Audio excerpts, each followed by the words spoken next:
All right. Good afternoon, everyone. Good afternoon. Good afternoon. And happy third anniversary to the American Rescue Plan Act. I want to thank all of our partners, particularly our federal partners, starting with the best congressman that anyone can have in the United States of America, my Congressman Kweisi Mfume. We know that I always say that I am blessed to have the best congressional delegation that any mayor can have. And we also have Ilana representing our fabulous Senator, Senator Chris Van Hollen here today. Let's give her a round of applause. And the rest of our fabulous delegation. But we also want to thank my favorite president of all time, President Joe Biden and his entire administration for making the American Rescue Plan Act possible. We are here today to announce the grant awards of our ARPA-funded Housing Accelerator Fund, a move to help transform the housing landscape in our community and genuinely change lives, particularly for those most vulnerable Baltimore residents who experience housing insecurity. Just last September, we announced we'd be establishing this Housing Accelerator Fund and issued a notice of funding availability to construct permanent supportive housing. I want to thank the Mayor's Office of Homeless Services, Madam Director, the Baltimore City Department of Housing and Community Development, Madam Commissioner, and the Mayor's Office of Recovery Program, Madam Director, and of course our partners on the City Council who are able to join us today. Your diligent work with this Housing Accelerator Fund is providing a pathway to help us grow affordable housing inventory in our community. We know the number one thing that reduces homelessness is more housing. The awards we are announcing represent approximately $30 million in ARPA funding, and it is the exactly type of projects we want to be spending ARPA on, providing long-term, tangible, real-world solutions to some of Baltimore's most vulnerable residents and families. I truly hope today, on the ARPA anniversary, we're able to sit with the life-changing magnitude of what these projects will mean for those who it will benefit. With that, I will turn it over to those members of my administration who are working to make this possible, and we'll get very quickly to the awards. So I'm going to call up the Housing Commissioner and ask her to turn it over to Director Simmons when she finishes. And Director Simmons, please turn it over to Director Kearney. Director Kearney, you can return it to me, and I will introduce our fabulous Congressman. Thank you.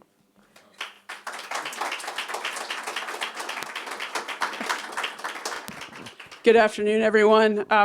I think we can follow those directions, Mr. Mayor. We got that covered. Thank you, Mayor Scott. I want to, definitely reflect on the third anniversary of ARPA. I think ARPA has been life-changing for the city of Baltimore, and really excited that we are here today to announce these awards. And a special thanks to our federal delegation for all the work that you did to secure ARPA funds in the critical moment that our country and our city and our state needed to have the influx of these funds to address the global pandemic. I also want to thank the Mayor's Office of Homeless Services, Director Simmons, for the partnership that we've had coming in on this, and the Mayor's Office of Recovery Programs, Director Kearney, your partnership with the team, with all of us coming together to make the awards today possible and working in partnership for DHCD to launch the Housing Accelerator Funds and creating this apparatus in order to make these awards possible and to make these projects possible. I do want to commend Mayor Scott and his administration for the perseverance, the vision, the dedication to ensure that ARPA funds would be available for issues related to housing insecurity. Increasing the capital investment to support housing needs in Baltimore is critical. And Mayor Scott, you've taken bold steps to do so. Permanent supportive housing is a proven solution. It provides the necessary housing and wraparound services to support our most vulnerable. This is extremely important to our citizens of Baltimore. It provides stability, and that stability is vital. It is vital as we look to create opportunities for our residents. I cannot stress enough the importance of stable housing. and the stable access to services. Stability in housing creates stability in so many other areas of someone's life. It creates stability in employment. It creates stability in their physical health. It creates stability in their mental health. Stability in housing, it shapes one's future on this planet. And that is something that I don't think should go unnoticed today when we talk about the impact of the awards that are going to be announced here. And it impacts the future on this planet for someone as a positive one, right? Having the funds necessary to do these projects and to make these changes, it changes lives. And I want to congratulate and thank all of the partners here today, every single one of you that are taking on this difficult work. It's everybody from our development partners, from our faith-based community partners, from our nonprofit partners, from our foundation partners. I see Amy in the back from Weinberg. Thank you all for the partnership and for building not just a structure. This isn't just about the concrete and the steel and the drywall and the electrical and the plumbing, but building opportunities for our most vulnerable unhoused population. So I look forward to the advancement of your projects. I look forward to our continued partnership in this work. This is vital work. And as the mayor said, housing creates opportunities, and housing is the stability and that foundation for our future, for our residents. So thank you very much. And with that, I'd like to introduce Director Ernestine Simmons of the Mayor's Office of Homeless Services.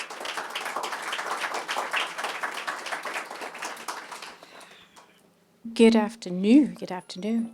Well, first and foremost, they've said most of the things that I was going to say today, but I'm excited to be here. I want to take a moment to thank Mayor Scott, DHCD, MORP, all of the federal and local partners that really brought this to fruition. This wasn't a quick project. It took a lot of energy on multiple facets and multiple levels, and so I want to take a moment to really just acknowledge that work. I think Amy was mentioned earlier, but the philanthropic community is really a core component as well in this work, along with the federal, state, and local partners for bringing this together. So thank you all for your work in bringing this project to fruition. The funding from ARPA was intended to provide relief from negative impacts and disparities that have plagued our communities for decades, which was exacerbated by COVID-19. So when we look at our community and where we're standing right now, affordable housing is a key component and something that we all have to be equally invested in.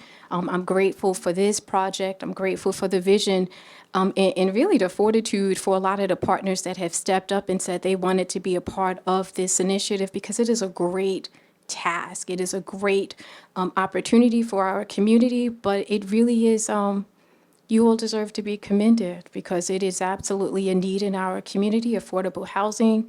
But the services, that is going to make the difference for the clients that we have promised to serve. So I want to take a moment and thank you all for your willingness to develop the PSH.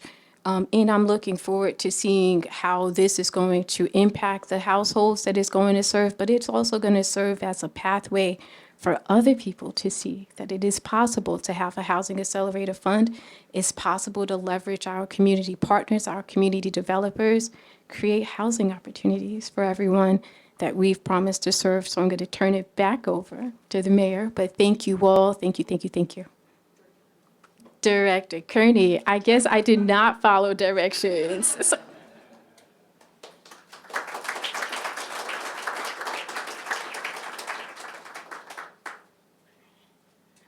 Good afternoon. Thank you, Director Simmons. I don't look like Mayor Scott, but I'll do my best to embody what you would say in this moment. First of all, I want to say thank you to everyone who's here today, to our federal delegation who fought so hard for the dollars to come to Baltimore City to make a tangible difference in community. We thank you for your service, for your effort, and we hope that you are proud of the work that we're doing in Baltimore City. Thank you to the Department of Housing and Community Development, as well as to the Department of Homeless Services for all of your efforts, for the partnership, and for the work that's being done. In 2022, we stood before you and made a $100 million investment in housing and a $75 million investment in homeless services through ARPA.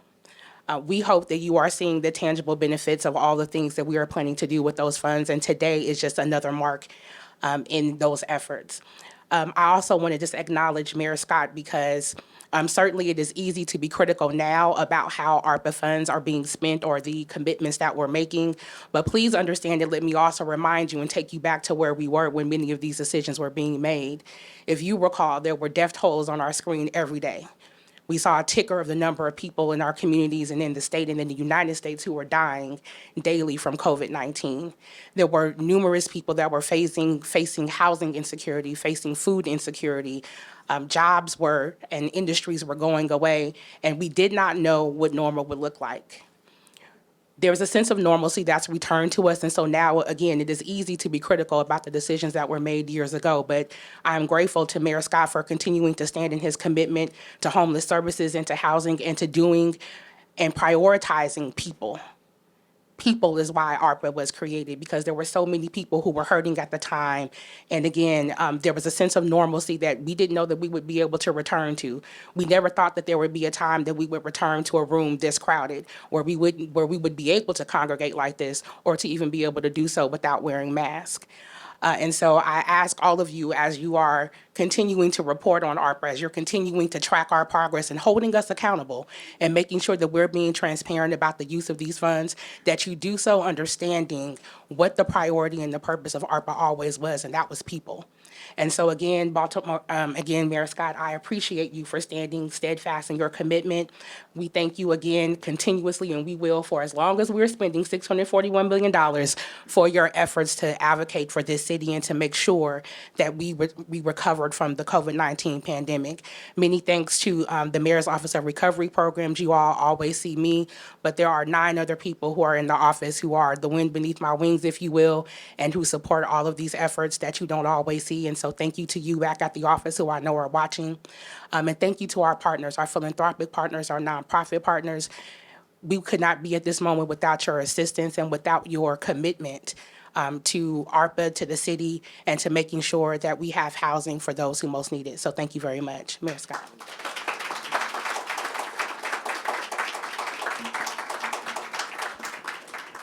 Thank you, Director Kearney. We all know, as I said, we have the best federal delegation, and we know, I tell the congressman every time that we're discussing ARPA, if I could thank them, had the time to thank them 641 million times, I would, because we know how hard he fought, not just for ARPA, but how hard he fights for Baltimore, and really, right now, the whole country with the sometimes insanity that he has to deal with in D.C., fighting on behalf of decency and things that are right, but always having Baltimore first. So without further ado, my congressman, your congressman, Congressman Kweisi Mfume.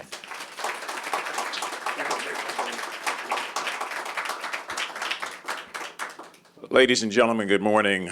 I want to thank Mayor Scott for his friendship, his leadership, his stewardship of this city through some very difficult times that hearken us to think back and to try to remember what it was like. And I'm going to take an extra minute at one point to remind people what it was like, because we've gotten away from what that crisis meant to all of us and how we had to dig our way out of it. But I really appreciate your efforts in that regard. I'm glad to be here today to see these awardees. There were 31 or so applications, 13 were approved. These are great organizations that do great things throughout our city. And I want to also say on behalf of Senator Van Hollen and Senator Ben Cardin, if they could be here, they would be here. We fought as a team, which is the way we fight for Baltimore. And we were successful. And we caught a little bit of slack, because Baltimore County got $160 million and Howard County got $64 million and Baltimore got $641 million.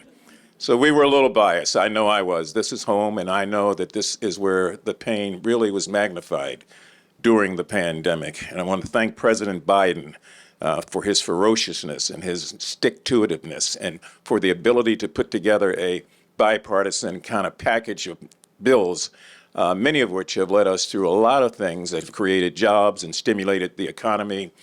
Reverend Carter, good to see you. Good to be in your house. You remember what those days were like.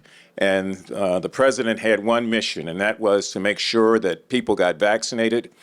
He wanted to make sure that we got kids back in schools, shots in arms, money in the pockets of people. We extended rent that was being due all over this country for people who couldn't pay it because they couldn't go to work. And we had mortgage forbearance so that individuals did not lose their homes through the pandemic. Those were dark and difficult days. I remember, and I hope some of you do, just washing down groceries, which were left outside of the house because we were afraid to bring them in, and wearing a mask and making masks and finding a way to talk to people and to do things undeterred by the pandemic. So when we stood up in Edmondson Village, Mr. Mayor, 2.5 years ago, on a day much like this, and made a declaration that we would use as much of these funds as we could for housing-related services and new housing, I feel particularly good about this, to know that these funds now, just this bid, will create 450 housing units in this city for people to live in and to grow in and to survive in. So we ought to be happy, and like I've said to Senator Cardin and Senator Van Hollen, we ought never stop. We're going to continue to find ways to make sure that the housing crisis in this city is in fact dealt with. I can't begin to tell you, and some of you may know, as you look at people who are homeless, as you look at others who are just trying to find a way to pay a rent or hold on to the mortgage, and people who have nothing at all to call their own, why we've got to continue to do more. That's the mission of these groups that have been awarded. I want to thank and congratulate all of you who have been here and come here to receive this award, and pledge to you my continued support as your representative in the Congress of the United States to be able to advocate for people who have no voice, and to be able to advocate for the nameless and the faceless all throughout our communities that look to all of us to be able to make a difference. You are doing God's work, and I appreciate it. Thank you.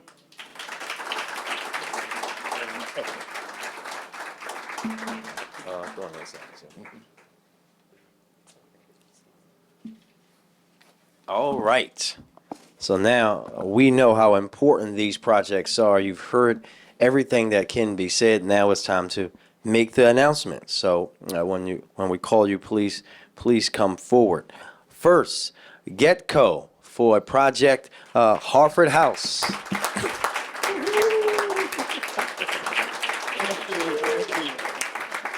Getco will be receiving $1.9 million for 33 permanent supportive housing units supporting men who are experiencing homelessness. So congratulations, Getco.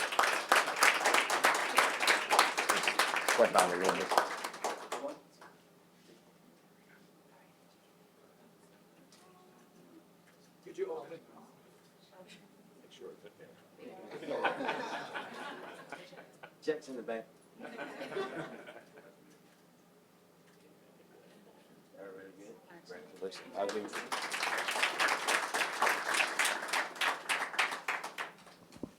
Next is Belvedere Place LLC.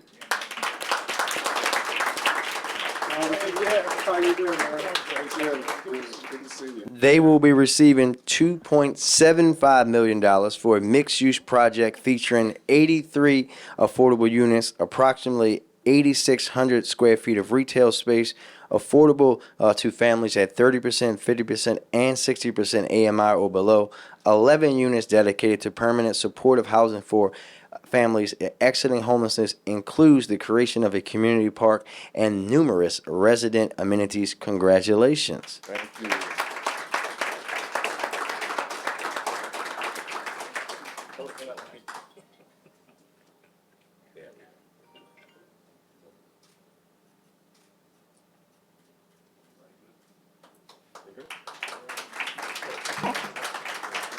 Thank you, sir.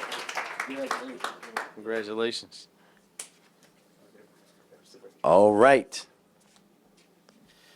Unity Properties New Shiloh 3. Reverend Carter.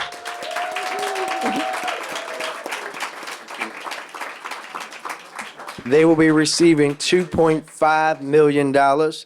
This will support 50-unit affordable unit housing project, 10 permanent supporting housing units for families on the New Shiloh Baptist Church campus, which we, of course, are at today. Thank you very much, and congratulations, gentlemen. Thank you so much. We'll get that to you. I think we got to take one more step. We good? We good? No, we're good. You good? You good?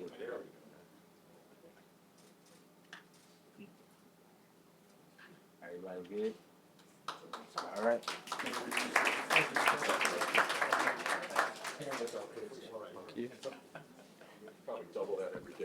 All right. 407 Franklin Partners. They will be receiving $1.5 million for the renovation of 6 permanent supportive housing units. Congratulations, you know.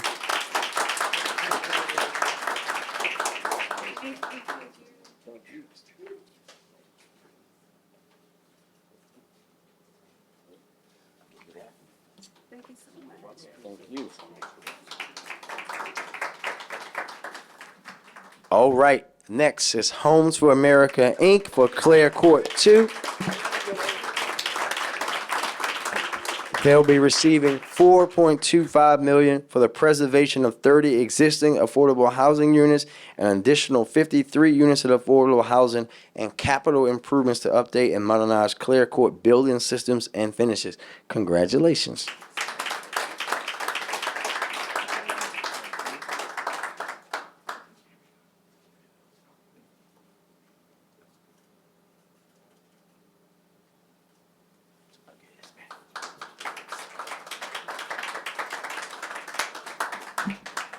All right.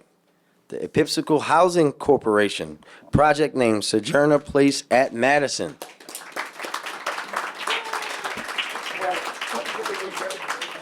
They'll be receiving $7 million, providing 48 new units of affordable rental housing.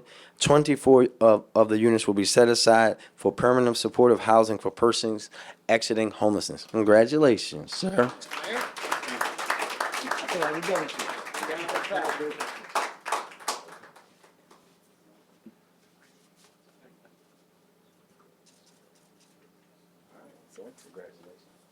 Thank you.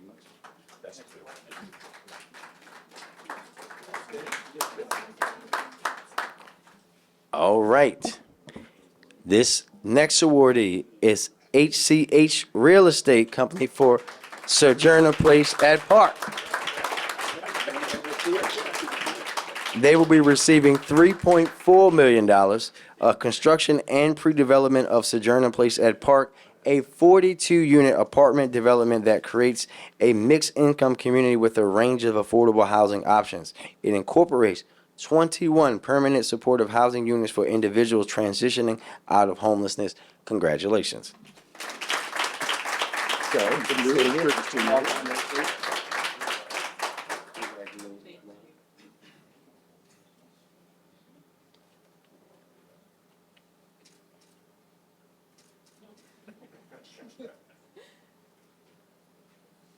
Good.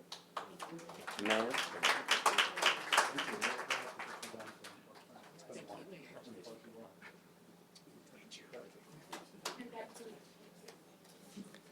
All right, next is Dominion for the Abidua residencies. This will be $1.1 million for 50 units of affordable housing, 13 permanent supportive housing units, an urban infill project that will remove blight in my childhood neighborhood of Park Heights. Congratulations.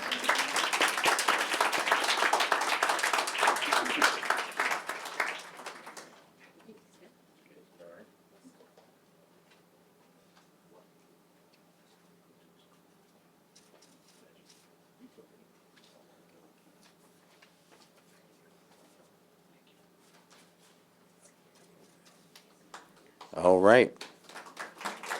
Next is Springboard Community Services. They will be receiving $419,000, creation of 6 permanent supportive housing units, 23 dormitory-style transitional units for at-risk homeless youth, and short-term homeless youth beds. Thank you very much, and congratulations.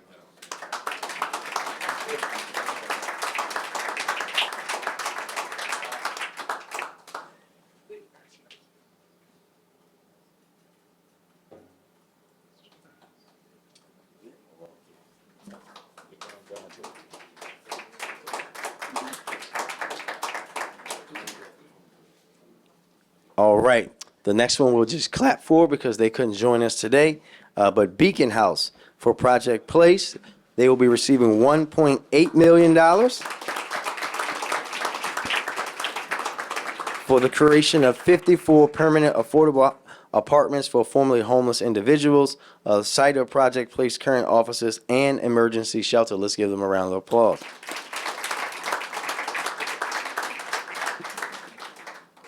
All right, Mr. Congressman, this one is really, really special to me. Last but certainly not least, the NHP Foundation. The project is the Park Heights Multifamily. This is $3.2 million of the creation of 48 traditional affordable units at 30% of AMI, and an addition of 5 permanent affordable apartments for formerly homeless individuals. Congratulations, everybody. Good. Thank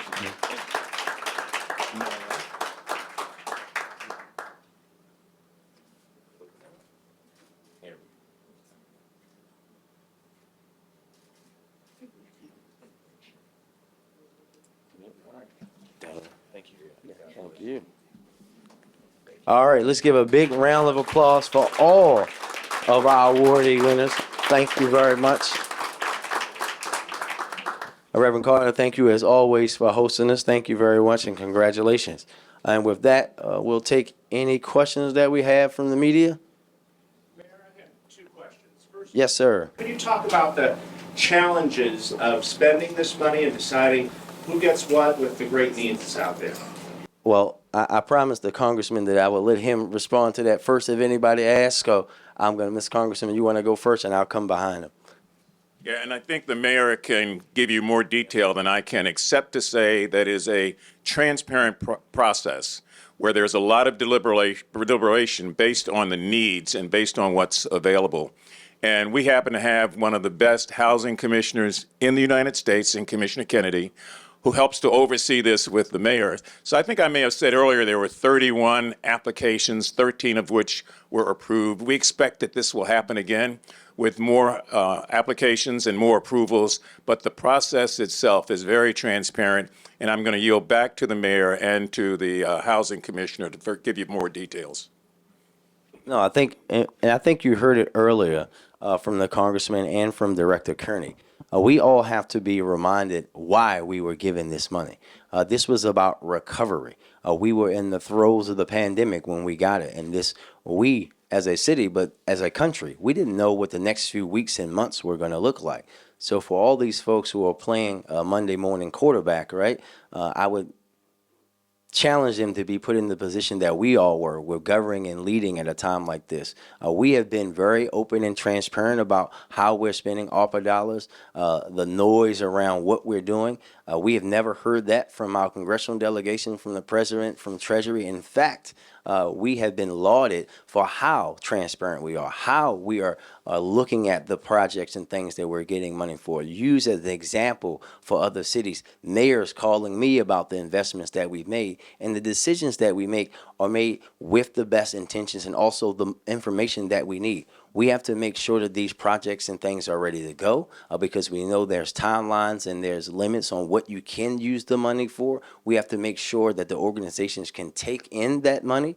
All of these things come into play because what we're not going to do is just do things that sound good, right? They sound great in a soundbite, but that actually won't impact and help people. These projects, these things that we're talking about today are going to help some of our most vulnerable and people that are in need, which is what we're talking about. We're talking about helping to recover from something that hopefully we never see the likes of again. If I could I get your take on the commissioner's comments that there's a need for more traffic enforcement, that's going to be stepped up with speeding and road rage and other incidents? Well, yes, it's absolutely true, and that was a direction from me directly. If anybody drives in the city, everyone that drives in Baltimore, any community meeting I go to, people are driving since the pandemic, like he said, like traffic laws are optional. I see what happens at our red light cameras when the lights have been red for 5, 10, 15 seconds and folks are just blowing through. I see the accidents that happen. We saw that horrific accident a few weeks ago on Bel Air Road. People have to start driving the right way, and DPD is going to be out there to enforce traffic laws. I had a couple questions. Just first, do we have a timeline for when some of this like permanent supportive housing will, be in effect, or is that, just a timeline? Well, I think we can get you timelines from all these wonderful folks about their projects. I don't like to speak to other folks, and we know that if it were up to them, they have the shovels in the ground and ready right now. But they are also like us in city government, which is another great point.